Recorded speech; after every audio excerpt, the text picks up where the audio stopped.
Salut à tous, j'espère que vous allez bien. Aujourd'hui on se retrouve pour un nouveau tutoriel très demandé. Comment dessiner les cheveux étape par étape, simplement et efficacement. Alors pour la première pose, on commence par dessiner la tête avec un crâne simple et bien lisible. Ensuite, on trace la ligne d'implantation des cheveux au niveau du front, légèrement irrégulière, jamais trop droite. À partir de là, on dessine une forme globale qui représente le volume général de la coiffure. Étape 2, direction. Maintenant qu'on a la structure, on va s'intéresser au sens de pousse des cheveux. On dessine un cercle pour représenter l'origine des cheveux, puis on dessine des flèches qui partiront de ce cercle. Certaines vont vers l'arrière, d'autres légèrement sur le côté. Ces directions ne sont pas aléatoires.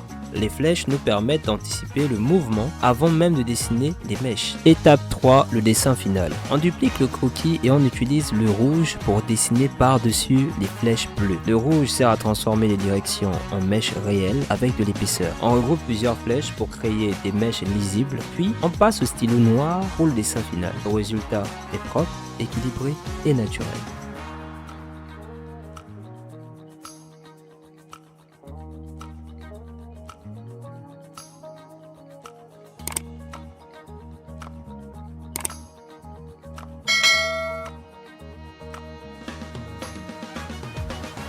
Pour la deuxième pose, on va dessiner une coupe orientée vers l'arrière. Pour la première étape, le dessin de base reste visible en transparence. On place un cercle bleu qui sert de point d'origine, comme dit plus tôt. C'est de là que les cheveux partent. À partir de ce cercle, on trace des flèches bleues qui vont vers l'arrière. Certaines passent plus haut, d'autres plus bas. C'est cette variation qui empêche la coupe d'être plate. Étape 2, la mise en forme. On vient de dupliquer le dessin de notre structure et on vient dessiner par-dessus avec la couleur rouge. On commence à sentir le glissement des cheveux.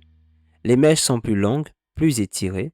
Elles accompagnent le mouvement sans être rigides. On évite les traits trop droits. Un petit conseil, si ta coupe a l'air figée, c'est que tu as trop contrôlé ton trait. Faut que ça soit fluide. Étape 3, le dessin final. On duplique tout d'abord notre étape précédente. Puis on vient dessiner par-dessus en affinant notre tracé. On ajoute quelques traits internes pour suggérer de la profondeur et de l'épaisseur. Ensuite, on vient renforcer certaines mèches avec de la couleur noire.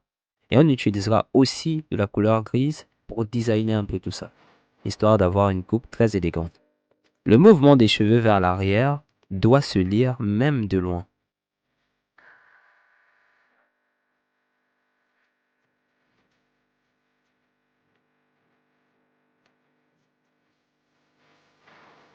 Troisième pose, la coupe tombante.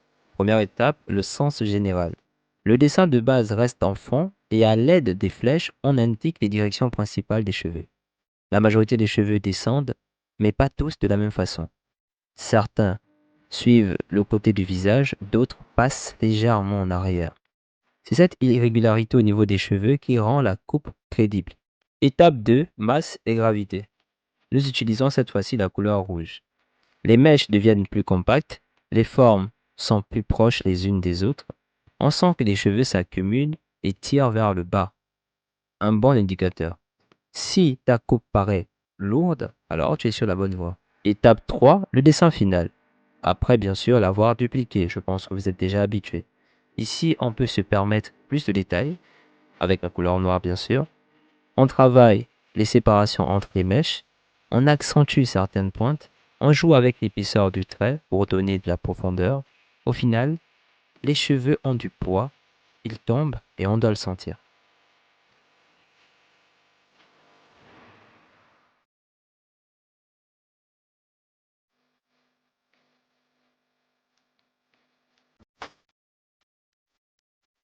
Quatrième pose, la coupe avec la mèche devant l'œil. Étape 1, intention est mise en place. On garde le dessin de base en arrière-plan, il sert de guide, rien de plus. Par-dessus, on commence à indiquer les directions générales des cheveux, dont une partie des directions passera volontairement devant le visage. Une partie des directions va recouvrir partiellement et volontairement l'œil, et cette partie va devenir dominante dans la coupe. Avant même de dessiner la mèche principale, on sait déjà qu'elle va attirer l'attention et c'est exactement ce que l'on veut. Étape 2, organisation des volumes. En rouge, on commence à donner une vraie hiérarchie à la coupe. La mèche principale est dessinée de manière emphatique. Elle est plus large, plus lisible et surtout plus simple que les autres. On évite de la découper en 1000 morceaux. Les autres mèches viennent ensuite, mais elles restent secondaires. Elles accompagnent le mouvement sans voler la vedette. Tout s'organise autour de cette mèche principale, comme si elle donnait le tempo. Étape 3, le dessin final. C'est ici que tout se joue. On redessine proprement en noir en faisant très attention à l'équilibre entre ce qui est caché et ce qui reste visible. On travaille l'épaisseur des lignes, certaines sont plus affirmées, d'autres plus légères.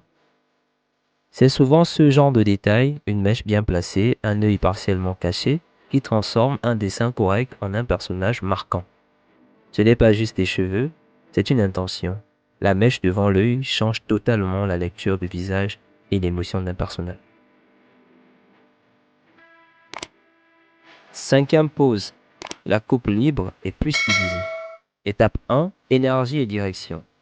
Le dessin de base reste visible en fond. Les directions à l'aide des flèches sont plus variées, moins disciplinées. Certaines partent sur les côtés, d'autres montent, d'autres cassent légèrement le rythme. On ne cherche pas à tout expliquer, on cherche plutôt à installer un dynamisme, une sensation de mouvement. C'est une coupe qui vit par sa silhouette que par ses détails. Étape 2, volume stylisé. En rouge, on accentue volontairement les formes. Les mèches sont plus graphiques, parfois plus anguleuses. Les volumes sont exagérés, mais de manière contrôlée. On simplifie beaucoup. Moins de mèches, mais des mèches plus fortes. Chaque forme doit être lisible même devant. Étape 3, le dessin final. En noir, on assume complètement le style. On ne rajoute pas trop de détails pour faire joli. Chaque ligne a une intention précise.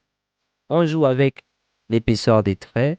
On laisse certaines zones presque vides et on concentre les détails là où l'œil doit regarder. Résultat, avec cette dernière pose, on sort volontairement d'un réalisme strict.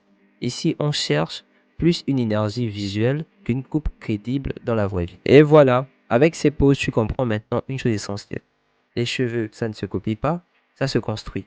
On part toujours d'une intention, on organise les directions, on pose des volumes et seulement après, on pense au trait final. Si cette vidéo t'a été utile, pense à liker pour le référencement YouTube, à t'abonner pour ne rien rater des prochains tutos et surtout à partager la vidéo à quelqu'un qui galère encore en 2026 avec les cheveux. Dans la vidéo précédente sur la chaîne, on a vu les bases pour dessiner les pieds étape par étape. Et dans la prochaine vidéo, on ira encore plus loin. Donc si ça t'intéresse, clique sur la vidéo à l'écran pour continuer à progresser. À très vite pour la suite.